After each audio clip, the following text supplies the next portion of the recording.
인천 종로의 남성교회에서 이제 올해 저에게 부탁한 것은 수매 예배를 할 때 5번에 걸쳐서 우리 종교개혁에 대해서 같이 생각하고 이야기할 수 있었으면 좋겠다, 그렇게 부탁을 받아서 오늘이 이제 첫 시간입니다.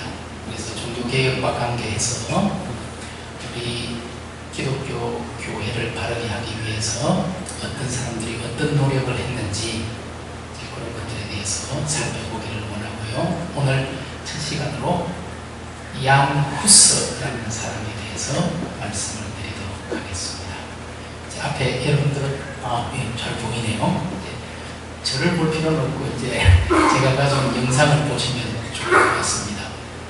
뒤에 이제 저도 저기 보이면 더 좋긴 하겠는데요. 안 그러면 계속 돌아가야 되니까 우리가 흔히 종교개혁이라고 말했을 때 루터라는 사람을 떠올리게 됩니다. 그러나 사실은 루터보다 100여 년 전에 하나님의 교회가 이대로 되어서는 안 되고 바르게 서야 되겠다 해서 교회 개혁을 주창한 사람이 바로 체코의 교회 개혁자 양 후스라는 사람입니다. 그 사람에 대해서 오늘 말씀을 드리고요. 이제 이게 크게는 안 보이나요? 크게 보이세요? 그런데 제가 원하는 첫 화면이 아니고 중간중간에 있는 것 같은데 혹시 저도 앞에 볼 수 있으면은 저기도 좀 보이도록 해주시면 좋겠습니다. 네. 여러분 편안한 마음으로 이제 한 30분 동안 체코로 여행을 간다 생각하시고 보시면 좋을 것 같습니다. 그 다음 이제 제가 돌릴 수는 없죠. 거기서 그 다음 장을 한번 보여주시면, 자, 후스라는 사람은 1371년경에 태어났습니다. 정확히 언제 태어났는지는 기록마다 좀 달라서 우리가 정확하게는 알 수가 없는데요. 그래도 가장 신빙성이 있는 시기가 1371년경입니다. 그런데 이 사람이 죽은 해는 불명합니다. 1415년 7월 6일 날 로마 가톨릭 교회에 의해서 화형을 당해서 죽었습니다. 그래서 올해가 2015년 7월 6일이 되면은 후스 순교 600주년이 되는 해입니다.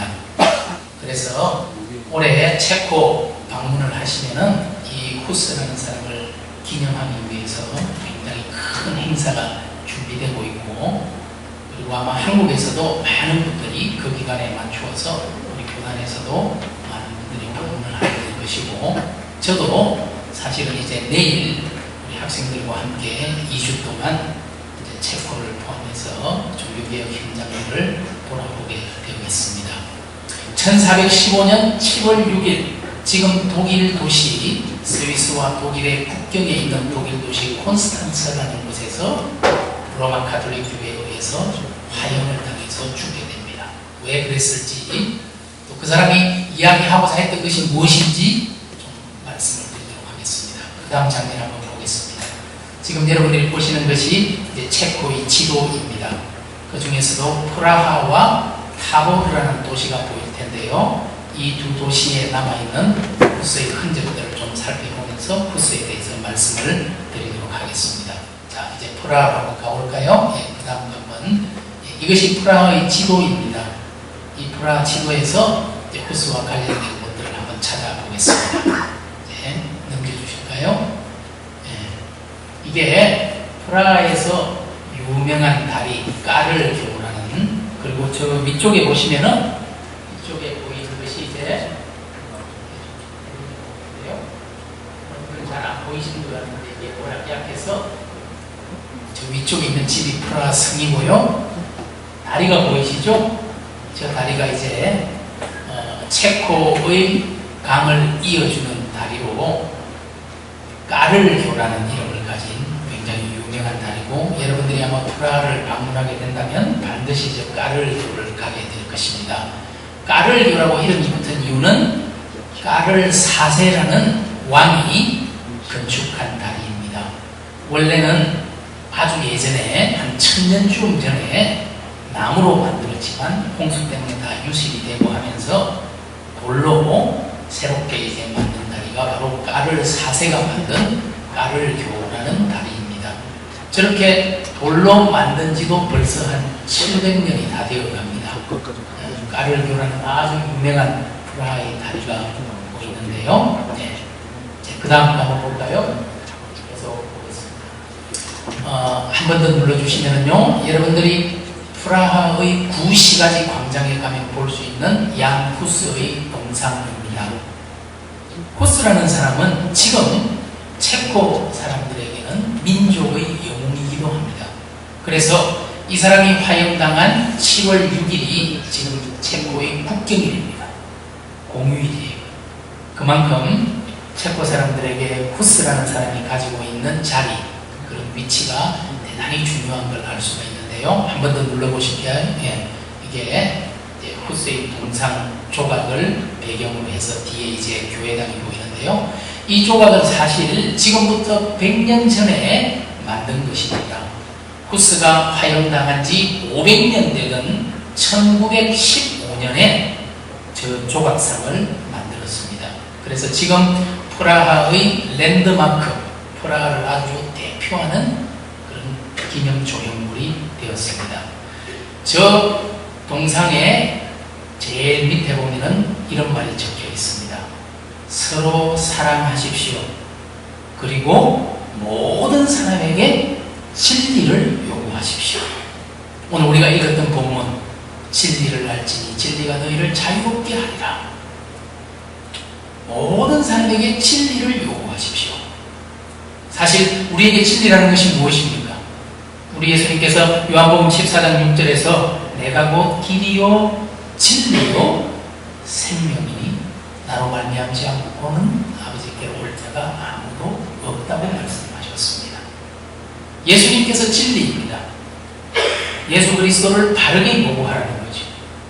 예수님을 잘못 가르쳐서는 안 된다고 이 사람이 로마 가톨릭 교회에 항의하고 로마 교회를 비판하면서 문제가 시작된 거예요.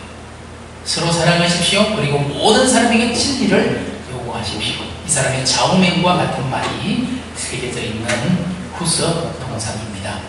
그 다음 장면을 한번 보여주시면요. 다시 이제 후스의 모습이고요. 그 다음에 한 번 더 눌러주시겠어요? 이것이 프라하에 있는 베들레헴 교회라는 교회당입니다.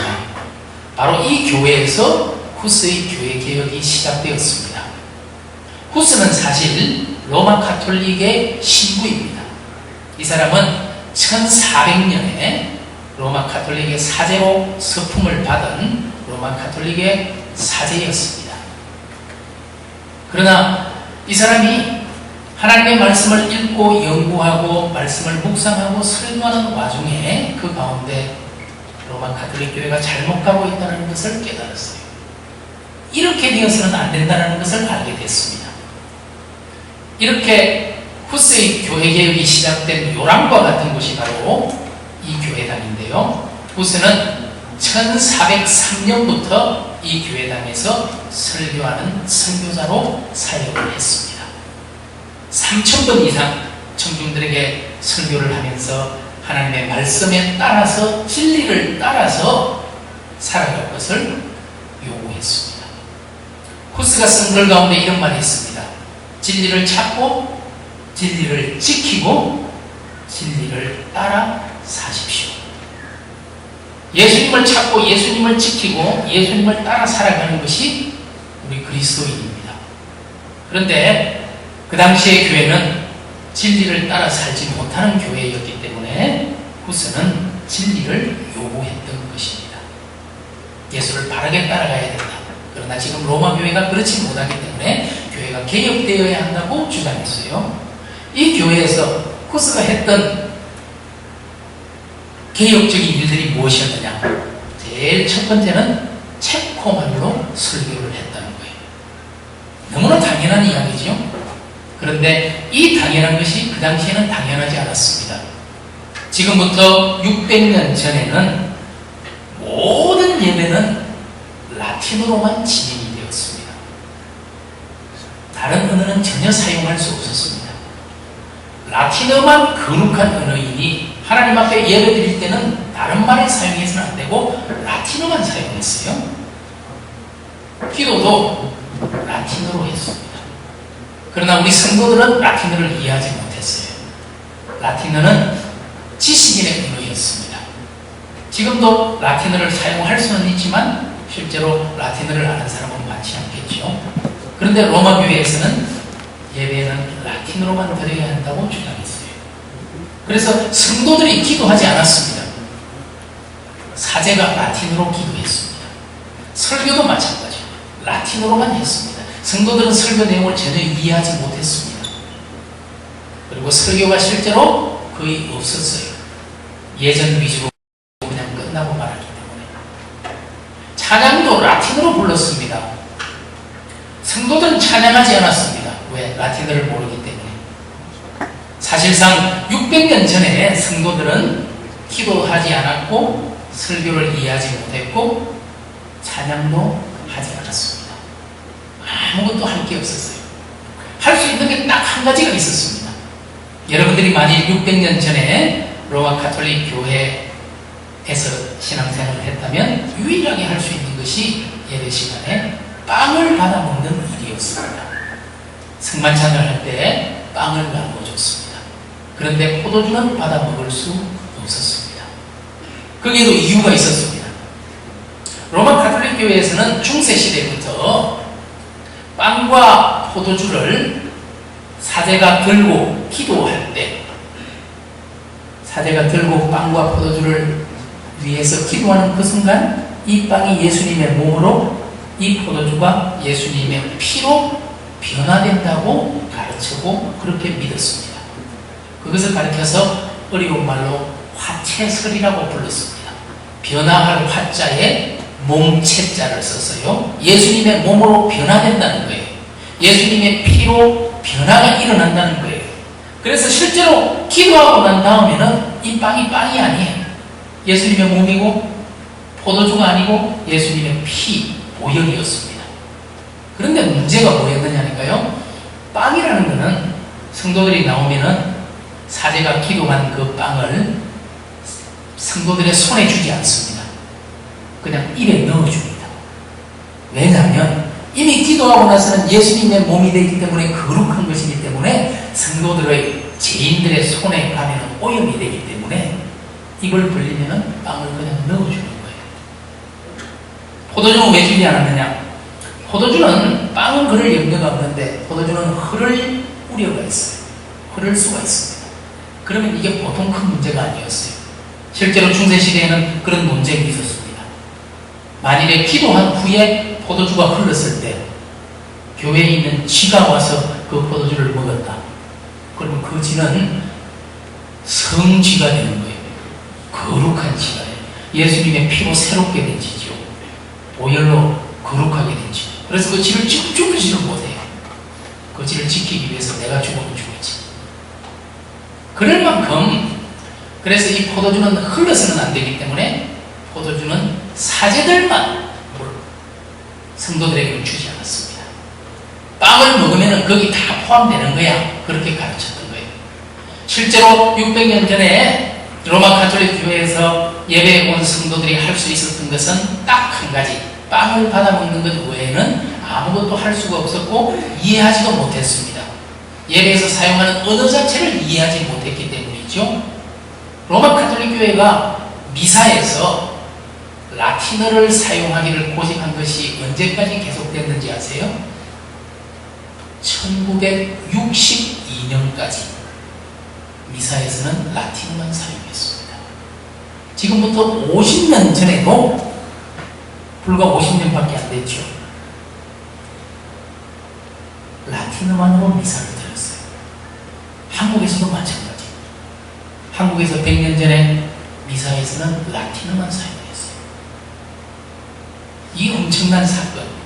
그런데 후스라는 사람이 지금부터 600년 전에 베들레헴 교회당에서 설교를 하면서 체코말로 설교를 한 거예요.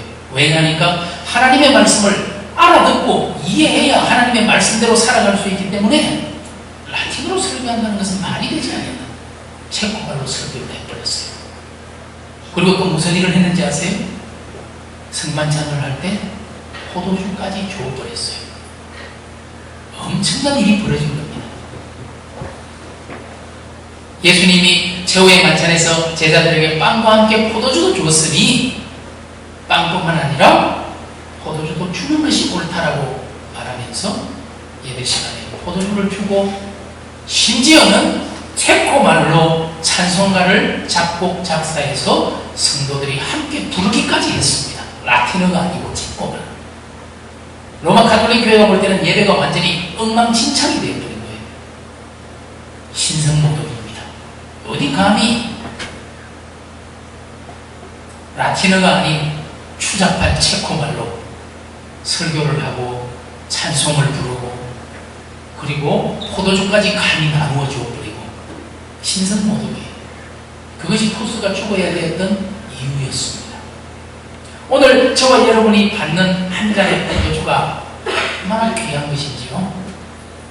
이 포도주를 지키기 위해서 수많은 사람이 피를 흘리고 죽었던 거예요.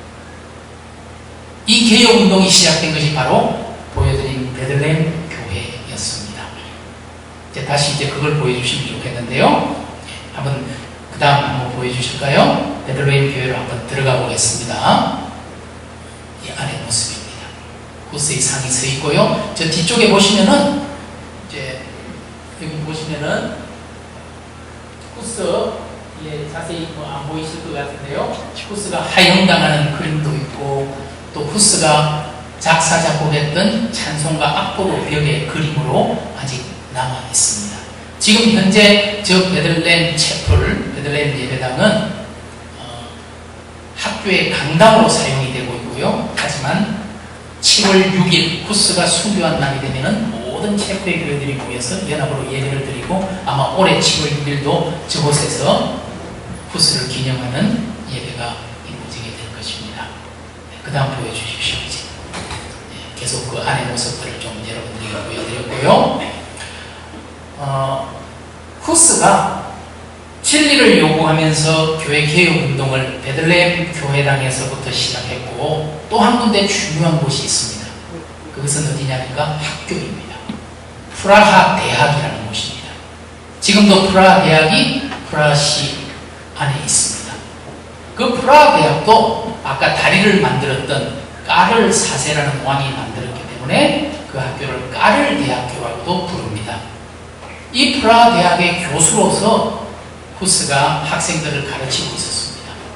그러다가 성경을 연구하고 신학을 연구하면서 깨달은 것이 있어요. 그 깨달은 것을 가지고 로마 교회를 보니까 잘못됐어요. 후스가 가르친 것은 너무 간단합니다. 교회의 머리는 교황이 아니라 예수 그리스도다. 지금 생각하면 너무 당연한 이야기를 한 거예요. 그리고 교회의 토대는 예수 그리스도를 믿는 믿음 위에 교회가 서는 것이다. 그리고 모든 것의 최종 권위는 하나님의 말씀인 성경에 있다. 너무 당연한 거예요. 그러나 로마 교회는 그렇게 생각하지 않았어요. 교황의 권위가 그리고 교회 회의의 권위가 최종 권위라고 생각했습니다. 왜냐하면 이 성경을 해석하는 권위도 교황에게 있기 때문에. 그러나 후스는 그렇게 생각하지 않았습니다. 최종 권위는 하나님의 말씀에 있고 교회의 권위는 예수 그리스도라고 가르치기 시작한 거예요. 그리고 로마 교회가 그 당시에도 이미 루터보다도 훨씬 이전에 루터가 면죄부를 반대하면서 종교개혁 운동이 일어났는데요. 면죄부라는 것이 그때만 있었던 것이 아니라 후스 때에도 이미 면죄부를 팔았습니다. 교황청이 돈을 모으기 위한 방법으로 죄를 면하게 해주는 부적이 면죄부인데요. 교황의 도장이 찍혀있는 이 종이를 사면은 죄가 그만큼 감해진다고 가르치는 이 면죄부를 프라하 시내에서 팔려고 했을 때 후스가 그것은 잘못된 것이라고 비판하기 시작했어요. 그건 있을 수 없는 일이다. 예수 그리스도를 믿는 믿음으로 우리가 구원받는 것이지 종이를 사서 면죄부를 사서 죄가 용서되는 것이 아니라고 너무나 당연한 이야기를 한 거예요. 이런 것들이 결국 후스를 죽음으로 몰고 갔습니다.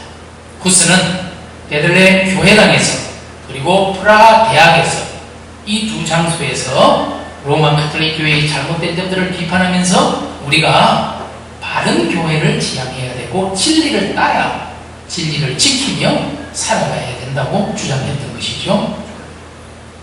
후스는 결국 이것 때문에 죽었습니다. 로마 가톨릭 교회에 의해서 화형을 당해서 아주 비참하고 참혹하게 죽었습니다. 그러나 후스가 죽었다 해서 후스의 주장마저 죽인 것은 아니에요. 후스가 옳았다고 생각하고 후스를 따르는 많은 사람들이 있었습니다. 오늘 여러분들이 앞에 있는 이 장소가 여러분들이 후스 동상이 있는 구시가지를 방문하면은 길바닥에 이상한 저런 모습을 볼 수가 있어요. 1621이라는 숫자가 보이고 그 위에 보면은 6월 21일 21하고 6자가 보이죠? 라틴어로 1621년 6월 21일 저 뒤에 보면은 작은 흰색으로 십자가 모양이 보입니다. 27개의 십자가 모양이 보이는데요. 바로 저 장소가 후스를 따르던 후스주의자들 27명이 한꺼번에 죽었던 순교의 현장을 기념하기 위해서 땅바닥에 저렇게 표시를 해놓은 겁니다. 하지만 오늘 체코를 가는 많은 사람들은 전혀 관심이 없어요. 바닥에 흰색으로 누가 낙서를 해놨나 하는 정도지요. 왜냐하면 후스 동상도 봐야 되고요. 또 바로 이 앞에 유명한 천문시계라는 게 있어요. 만들어진 지 한 600년 되는 오래된 시계. 매 정각이 되면은 거기에 막 닭이 나오고 12사도가 나와서 뭐 말을 하고 하는 그 천문시계 구경하느라고 바닥에는 아무도 신경을 쓰지 않죠. 그러나 이 바닥에 표시된 이것은 바로 후스를 따르다가 순교한 27명이 바로 이 자리에서 죽었다는 것을 기억하기 위해서 표시해 놓은 표지판입니다. 그 다음 한번 보여주시겠어요? 네, 저게 천문시계인데요. 종교개혁하고는 관계없는데 이제 사람들이 저걸 보느라고 밑에는 못 보는 거죠. 바닥은. 네, 그 다음 보여주시겠습니다. 네, 이제 후스 모습이고요. 자, 네, 저것도 이제 밤에 본 구시가지 광장과 후스의 동상입니다. 그 다음 넘겨주십시오. 네. 이것은 바츠라프 광장이라고 신시가지입니다. 종교개혁과 직접 관계는 없지만 체코의 새로운 도심이고요. 바로 이 장소에서 여러분 체코슬로바키아가 또 체코와 슬로바키아가 나누어졌고 체코가 1948년에 공산주의 국가가 되었고 그리고 프라하의 봄이라는 소련이었죠. 그 당시에 지금의 러시아에 반대하는 민주화 운동이 일어났고 그래서 체코의 현대사에서 중요한 사건들이 모두 바로 이 신시가지 광장 바츠라프 광장에서 일어났습니다. 바츠라프라는 것은 체코의 사람 이름입니다. 그 사람을 기념하는 광장인데요. 이 바츠라프 광장이 체코 근현대사의 가장 중요한 장소가 될 것입니다. 그 다음 한번 보여주시겠어요? 네, 계속 좀 제가 할 수 없으니까 되게 이게 그러네요. 네. 여기가 까르교입니다. 아주 프라하에서 가장 아름다운 다리 그리고 많은 사람들이 세계에서 가장 아름다운 다리가 바로 이 까르교다 그렇게 이야기를 하는데요. 아까 말씀드린 것처럼 까르 4세라는 사람이 만든 다리인데요. 이 까르교의 양쪽으로 보면은 조각상이 쫙 늘어서 있어요. 그래서 여러분들이 가면은 사람들이 제일 많이 모여있는 조각상이 바로 지금 그 다음에 보이는 이 사람입니다. 얀 네포무스크라는 가톨릭 신부였는데요. 후스보다 그 이전 사람이었습니다. 그런데 이 사람을 기억하고 기념하는 이 동상 앞에 사람들이 많이 있습니다. 왜냐하면 그 왕비가 이 사람에게 고해성사를 했어요. 그런데 왕이 가만히 생각해 보니까 왕비가 뭔가 좀 이상해요. 다른 무슨 이유가 분명히 있다. 왕비를 의심한 거예요. 그래서 이 신부를 불러서 왕비가 뭐 하대, 무슨 말 하대 물어본 거예요. 근데 사실은 이제 성직자들은 고해성사 내용을 발설할 수 없게 되어 있습니다. 그래서 이 네포무스크라는 사람이 끝까지 입을 열지를 않아요. 그래서 그 왕이 화가 나가지고 결국 이 사람을 혀를 자르고 토막을 내어서 돌을 매달아서 바로 밑에 있는 강으로 빠뜨려서 죽이게 됩니다. 그래서 죽게 된 사람이에요. 가톨릭 입장에서 볼 때는 보혜 성사의 비밀을 지키기 위해서 순교한 사람이 되는 거죠.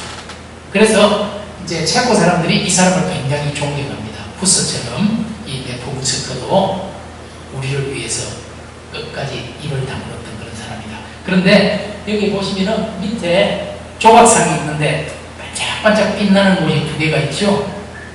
저거는 이제 사람들이 저기를 만지면서 기도하면 소원이 이루어진다 그래가지고 저렇게 열심히 기도를 해가지고 금색으로 반짝반짝 이제 그리게 됐습니다. 그 다음 한번 보여주시겠어요? 예, 자, 계속 그냥 저기는 프라하 성입니다. 지금은 대통령 관저로 쓰이는 곳인데요. 그냥 넘어가겠습니다. 프라하 성 옆에 있는 큰 비투스 성당이라는 성당이 있는데 굉장히 아름답고 오래된 교회당입니다. 그리고 계속 이제 가볼까요? 네. 이곳은 황금소로라 이렇게 불리는데요.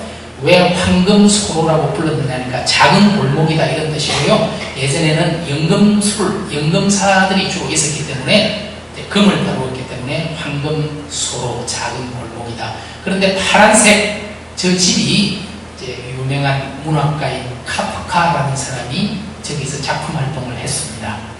그래서 체코에 가면은 카프카 박물관도 이제 있습니다. 이제 종교교육과는 관계없지만 굉장히 사람들이 많이 찾는 곳이죠. 그 다음 보여주세요. 예, 계속해서요. 네. 그냥 이제 넘어가겠습니다. 예, 넘어가시면 돼요. 예. 이제는 타보르라는 곳인데요. 자, 프라하에서 후스라는 사람이 베들레헴 예배당과 프라하 대학을 중심으로 하나님의 말씀에 따라 진리에 따라 교회가 바로 서야 된다. 그리고 알아들을 수 있는 말로 설교하고 찬송하고 기도하고 그리고 성경도 라틴어 외에는 어떤 것도 인정하지 않았습니다. 로마 가톨릭 교회는 오직 라틴어만이 하나님의 말씀을 담아낼 수 있다고 생각했어요. 그러나 후스는 체코말로 성경을 번역하기 시작했습니다. 죽을 죄를 진 거지요. 결국 이 사람이 이렇게 하다가 로마 가톨릭 측으로부터 나중에 교황으로부터 이단으로 정죄를 받게 되고 파문을 당하게 됩니다. 그리고 나서 후스에게 요청합니다. 네가 주장하고 말하는 것이 정말 옳은 것이라고 생각한다면 숨어서 할 필요 없고 사실 숨어서 한 적이 없는데 당당하게 우리 앞에 와서 네 입장을 이야기해라. 그래서 로마 가톨릭 교회 전체가 1415년에 독일 남쪽에 있는 도시 콘스탄츠에서 모여서 후스를 소환하게 됩니다. 그러면서 후스의 생명은 목숨은 보장할 테니 걱정하지 말고 우리 앞에 나와서 네가 말하는 것을 자신 있게 이야기해라. 굉장히 고민해요. 과연 나를 살려줄 것인지. 여러분 예전에는 뭐 교통수단이 변변치 못했잖아요. 프라하에서 콘스탄츠까지를 몇 달 동안 걸어서 갔습니다. 그러나 가자마자 붙잡혔고 결국은 정당한 과정도 법적인 어떤 절차도 없이 결국은 이단으로 전제받고 7월 6일 날 화형을 당하게 됐습니다. 그래서 후스는 결국 죽고 말았어요. 후스가 죽을 때 또 한 가지 기상천외한 일이 일어나는데요. 후스를 죽이면서 후스 이자가 왜 이렇게 로마 가톨릭 교회에 반대하고 비판적이게 됐을까? 가만 보니까 이 사람보다도 한 60여 년 전에 영국의 잉글랜드의 옥스퍼드 대학교에서 교수로 있었던 그 사람의 영향을 받아가지고 물이 들어가지고 이렇게 됐구나. 그 사람이 누구냐니까 잔 위클리프라는 사람입니다. 이 위클리프라는 사람도 가톨릭의 신부였고 옥스퍼드 대학의 교수였는데요. 이 위클리프가 바로 후스가 말했던 것을 사실은 먼저 말했어요. 어떤 교황이라 할지라도 사람일 뿐이고 하나님의 말씀보다 우위에 있을 수는 없다. 그래서도 안 된다.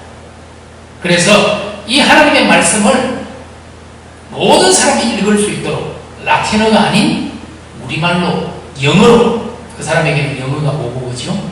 영어로 번역해야 된다고 주장했던 사람이 바로 위클리프입니다. 성경만이 최종 권위를 가지고 있는 하나님의 계시고, 따라서 이것을 모든 사람이 볼 수 있도록 라틴어로만 있어서는 안 되고 번역해야 합니다. 그래서 지금도 원어로 되어 있는 이 성경을 자국으로 번역하는 선교협회를 우리가 위클리프 협회라고 부르고 있습니다. 바로 위클리프가 하나님의 말씀을 자국으로 번역하는 일들을 처음 했기 때문에 그렇습니다. 그리고 하나님의 교회의 주인이 예수 그리스도임을 위클리프도 주장했습니다. 교황이, 추기경이, 어떤 사람이 교회의 주인이 될 수 없고 예수 그리스도만이 교회의 머리다. 그것은 성경이 가르치는 바다. 그렇게 주장한 것이 위클리프입니다. 결국 위클리프도 후스보다 한 60년 전에 그 이야기를 하다가 이단이 되었고 죽고 말았습니다. 그런데 후스를 보니까 이 위클리프의 망령이 다시 후스에게서 나타났다. 그래서 후스를 화형시키는 동시에 위클리프의 무덤도 파헤쳐서 그 뼈를 다시 한번 화형시켰습니다. 이미 죽은 사람까지도 화형을 시키는 일이 1415년 7월 6일에 일어났던 거예요. 그러나 후스가 죽고 난 후에도 많은 후스를 따르는 사람들이 계속 있었습니다. 그 사람들은 로마 가톨릭 교회의 잘못에 대해서 비판하면서 참된 교회로 돌아가야 한다고 주장했어요. 그들이 모였던 곳이 바로 타보르라는 도시입니다. 프라하에서 피신을 해서 차로 한 1시간 반쯤 남쪽으로 내려와서 타보르라는 곳에 모였습니다. 그 타보르라는 도시를 가시면요, 가장 중앙 광장이 지스카 광장입니다. 한번 눌러보시겠어요? 네, 네. 저것이 지스카 광장인데요, 저 앞에 보이는 하얀색 건물이 시청사입니다. 시청사 앞 광장을 이름을 따서 얀 지스카라는 사람의 이름을 따서 지스카 광장이라고 부르는데요, 넘어가 보겠습니다. 네, 이것이 교회당이고요, 교회당 앞에 바로 동상이 하나 있는데 저 사람이 얀 지스카라는 사람입니다. 저 사람이 후스파를 대표해서 로마 가톨릭 교회와 싸웠습니다. 그런데 이 사람이 한쪽 눈이 보이지 않아요. 그래서 애꾸는 장군 얀 지스카, 가톨릭 군대와 싸워서 계속 승리한 거예요. 그래서 체코 사람들이 가장 자랑스럽게 여기는 사람, 후스, 지스카, 이런 사람들입니다. 한번 볼까요? 그다음 계속해서요. 자, 여러분 타보르를 가시면요, 후스파를 상징하는 것이 바로 포도주 잔입니다. 빵뿐만 아니라 포도주까지도 함께 나누었잖아요. 그래서 7번지라는 집번지도 포도주 잔 안에 들어있는 것처럼, 그리고 그 옆에 걸 한번 보시면요, 저게 쓰레기통인데요, 쓰레기통에도 한번 보십시오. 빵과 잔이 새겨져 있죠, 조각으로. 그 다음 한번 보시면은 이게 바로 후스파의 깃발입니다. 잔이 새겨져 있는 이 깃발을 가지고 후스주의자들이 모였던 거예요. 그 다음을 보시면은 시청사의 모양도 사실은 이 집 모양이고요, 저 제일 높은 곳에 보시면은 잔이 보일 겁니다. 저렇게 집 문양이나 공공기관의 문양도 이렇게 잔을 새겨 넣었습니다. 그 다음 한번 보여주실까요? 이거는 그 당시 지스카가 어떻게 싸웠는지 박물관에 있는 것들인데요. 그다음 이제 지나가겠습니다. 지하에 보면은 숨어서 싸우던 지하 통로가 있습니다. 그래서 저것을 타보르 카타콤이라고 부릅니다. 많은 후스파들이 가톨릭에 맞서서 저 지하에 숨어서 신앙생활을 하면서 계속 자기들의 진리를 지키기 위한 투쟁을 해나갔던 것이죠. 그런 것들을 볼 수 있고요. 저기 보면은 포도주 통이 있잖아요. 저 포도주를 가지고 빵뿐만 아니라 잔도 나누면서 그런 자기들의 예배를 드렸던 것입니다. 자, 계속 한번 보여주세요. 이것이 이제 체코 프라하와 타보르에 남아있는 후스와 관련된 유적들입니다. 결국 후스라는 사람은 진리를 알지니 진리가 너희를 자유롭게 하리라. 오늘 교회의 주인이 누구인지, 그리고 하나님의 교회가 어떤 교회여야 하는지, 우리가 말씀을 바르게 알고 그 말씀을 지키고 그 말씀을 따라 진리인 하나님의 말씀을 따라 살아가는 삶이야말로 우리에게 요구되는 삶이고, 또 우리가 모든 사람에게 그것을 요구해야 합니다. 서로 사랑하십시오. 그리고 모든 사람에게 진리를 요구하십시오 라고 우리에게 가르치고 있습니다. 오늘 저와 여러분이 정말 하나님의 말씀을 따라, 그리고 예수님을 따라 이 후스가 갔던 그 고난의 길까지도 갈 수 있을지, 예수님께서 우리가 가야 할 길이 좁은 길이라고, 십자가를 지고 따라오라고 말씀해 주셨습니다. 오늘 우리 교회가 정말 머리이신 예수님을 바르게 섬기고 바르게 따라가는 그런 교회가 되어야 할 것입니다. 오늘 여러분의 교회가 정말 하나님이 기뻐하시는 진리 위에 선 교회, 또 진리를 몸으로 살아나는 그런 교회가 될 수 있기를 바랍니다. 기도하겠습니다. 하나님 감사합니다.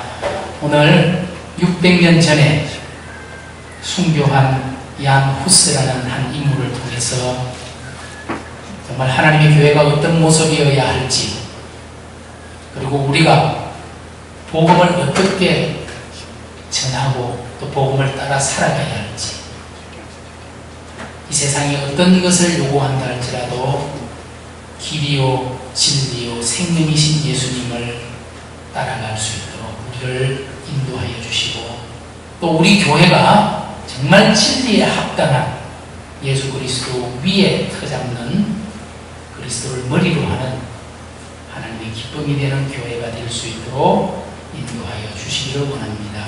다른 어떤 것보다 하나님의 말씀이 우리를 인도하는 빛이 되게 하여 주옵소서. 예수님 이름으로 기도하옵나이다. 아멘.